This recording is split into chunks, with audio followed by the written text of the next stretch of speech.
সহকর্মী একজন অভিভাবক মানি এক একটা পিলার।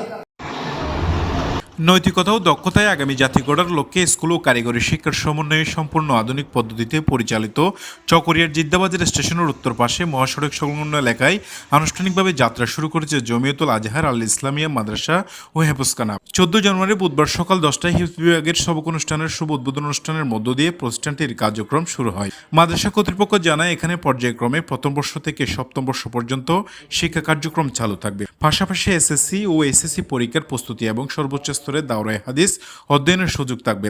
আধুনিক শিক্ষা ব্যবস্থার অংশ হিসেবে আরবি, বাংলা ও ইংরেজি সব বিষয়ে অভিজ্ঞ শিক্ষকদের তত্ত্বাবধানে পাঠদান করা হবে। এছাড়া বালক ও বালিকা শিক্ষার্থীদের জন্য সম্পূর্ণ পৃথক স্থানে পাঠদান করার ব্যবস্থা রাখা হয়েছে। বিশেষভাবে উল্লেখযোগ্য যে প্রথম বর্ষের বোর্ড পরীক্ষায় কৃতিত্ব অর্জনকারী শিক্ষার্থীদের জন্য রয়েছে মহানবী হযরত মুহাম্মদ সাল্লাল্লাহু আলাইহি ইসলামের রওজা মুবারক জিয়ারতের সুযোগ। আমাদের অ্যাপসে লগইন হয়ে আপনাদের যে কোনো ধরনের যৌক্তিক মতামত আপনারা পেশ করবেন। ইনশাআল্লাহুল আজিজ আপনাদের পরামর্শ যদি গ্রহণযোগ্য হয় সেটা নিয়ে অবশ্যই আমরা যেটার ব্যবস্থাপনা নেওয়ার দরকার সেটা আমরা ব্যবস্থাপনা নেব। যদি আমরা আমাদের ছেলে সন্তানদেরকে সময় মতে সুশিক্ষায়, ধর্মীয় শিক্ষায় শিক্ষিত না করতে পারি, দুনিয়ার মধ্যে কোনোদিন আমরা আশা করতে পারবো না ওই সমস্ত ছেলে সন্তানদের কাছ থেকে আমরা মা বাবা শান্তি পাবো, সুখ পাবো। উদ্বোধন অনুষ্ঠানে মাদ্রাসার প্রতিষ্ঠাতা ও প্রধান পরিচালক এস.এম. হাবিবুল গনির বুখারীর সঞ্চালনায় সভাপতির বক্তব্য রাখেন জমিয়তুল আজহার আল ইসলামিয়া বালিকা মাদ্রাসার শিক্ষক মাওলানা আব্দুল করিম বুখারী।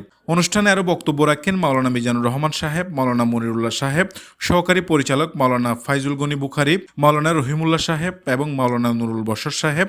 বক্তারা বলেন প্রতিষ্ঠানটি দ্বীনি শিক্ষার পাশাপাশি যুগ উপযোগী আধুনিক শিক্ষা বিস্তারে গুরুত্বপূর্ণ ভূমিকা রাখবে এবং নৈতিক ও দক্ষ মানব সম্পদ গঠনে সহায়ক হবে।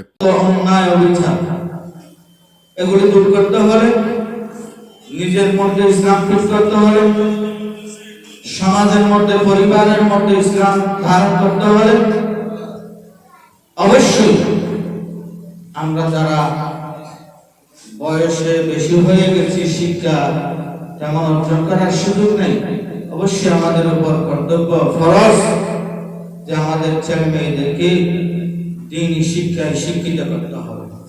শফিল করিম সবুজ, চকরিয়া এক্সপ্রেস নিউজ ডেস্ক।